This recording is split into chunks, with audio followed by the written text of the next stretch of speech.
Hello everyone. इस video में हम लोग देखेंगे लेवल्स ऑफ मैनेजमेंट की process and functions of management. So let's get into this video. Levels of management में 3 लेवल होते हैं, top level, middle level and low level. Top level में आते हैं बोर्ड ऑफ डायरेक्टर्स या फिर एडमिनिस्ट्रेटर्स। मिडिल लेवल में आते हैं डिपार्टमेंटल एंड डिविजनल हेड्स या फिर एग्जीक्यूटिव्स। और लोअर लेवल में आते हैं सुपरवाइजर्स या फिर जो ऑपरेटिव मैनेजर्स होते हैं। ठीक है, तो जो अथॉरिटी है जैसे कि मैंने दिखाया है, ये हमेशा इस ट्राइंगल में ऊपर की तरफ बढ़ती है।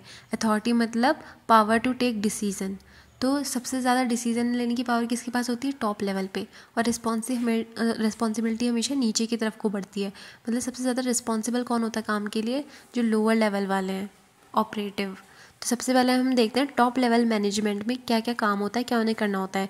उन्हें पॉलिसी का फॉर्मेशन करना होता है, उन्हें ऑब्जेक्टिव्स देने होते हैं पूरी ऑर्गेनाइजेशन के, क्या ऑब्जेक्टिव्स होंगे।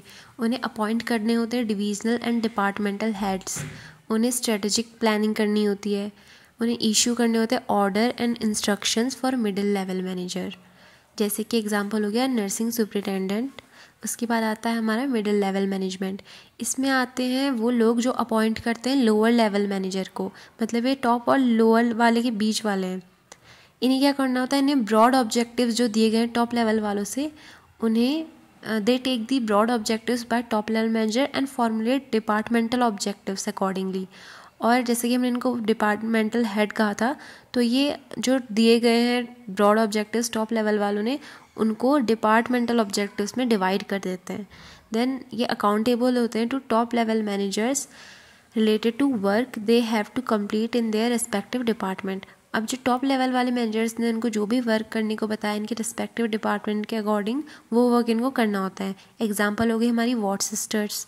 अब आते हैं लोअर लेवल मैनेजमेंट वाले लोग। इनमें क्या होता है? इनका काम होता है सुपरवाइजरी फंक्शन वाला, मतलब इनको सुपरवाइज करना होता है बाकी वर्कर्स को। फॉर एग्जांपल हमारे स्टाफ नर्स हो गई, जैसे वो खुद भी काम करती है और हम जो स्टूडेंट नर्सेज होते हैं हमको भी वो सुपरवाइज करते हैं। ठीक है, तो फिर ये है हमारे लेवल्स ऑफ मैनेजमेंट। अब आती है मैनेजमेंट प्रोसेस, जिसके अंदर आता है planning, organising, staffing, directing, coordinating and controlling. ये सब हम डिटेल में आगे आने वाली वीडियोज़ में पढ़ेंगे।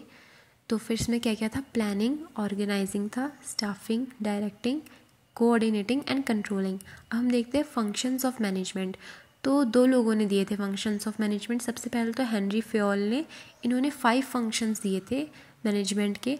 एक तो है फोरकास्टिंग एंड प्लानिंग, दूसरा है ऑर्गेनाइजिंग करना होता है हमें मैनेजमेंट में, कमांडिंग करना होता है, कोऑर्डिनेशन करना होता है एंड कंट्रोल करना होता है। हेनरी फेयोल के दिए गए फंक्शंस को आपको डिटेल में पढ़ने की ज़रूरत नहीं है। ल्यूथर गलिक ने जो फंक्शंस दिए हमें 7, पॉज, डी कॉर्ब, इन्हें हम डिटेल में पढ़ेंगे, जो कि है planning, organising, staffing, directing and leading, controlling, reporting and budgeting. So planning क्या होता है? Is a decision making process to define task and to plan resources. Manager formulate objectives, policies, strategies, programmes for planning nursing services. इसका मतलब ये है कि जो planning है वो एक डिसीजन मेकिंग प्रोसेस है। प्लानिंग जब भी हम करते हैं, जैसे मैं कहीं घूमने जाते हैं, हम कुछ प्लान करते हैं ना, उसमें हम क्या लेते हैं? कुछ डिसीजंस लेते हैं। किसके लिए? फ्यूचर में आने वाले किसी इवेंट के लिए, अपना कोई ऑब्जेक्टिव पूरा करने के लिए। सपोज़ मेरा एम है कि मुझे उत्तराखंड में घूमने जाना है, ठीक है, तो फिर उसके लिए मैं प्लान करूँगी कि मुझे ये करना है, वो करना है, और किस ऑब्जेक्टिव के लिए? घूमने जाने के लिए, है ना, जो कि फ्यूचर में आने वाला इवेंट है। तो इसी को हम प्लानिंग कहते हैं। उसके बाद है organising. It involves identification and grouping of activities and distribution of those activities among the staff to accomplish organisational objective.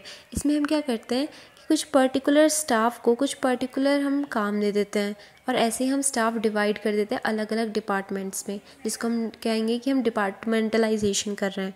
ठीक है, तो स्टाफ को बांट देते हैं, उनको पर्टिकुलर कुछ काम देते हैं, मतलब ऑर्गेनाइज कर देते हैं हर चीज़ को।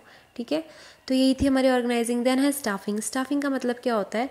स्टाफ सिलेक्ट करना। अब उसमें हर चीज़ आ जाती है। स्टाफ का रिक्रूटमेंट करना, उनका सिलेक्शन करना, उनका डिप्लॉयमेंट करना, ठीक है, उनको वेजेस देना, उनकी स्किल डेवलप करना।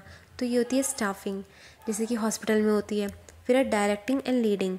ये डील करती है, मतलब मैनेजर इसमें डायरेक्टिंग का मतलब डायरेक्ट कर रहा है अपने जो वर्कर हैं, उनके जो सबऑर्डिनेट सुपरवाइजर्स हैं उनको गाइड करेंगे, मोटिवेट करेंगे, सुपरवाइज करेंगे, उनके साथ कम्युनिकेट करेंगे, मतलब एक डायरेक्शन देंगे कि उनको कैसे काम करना है।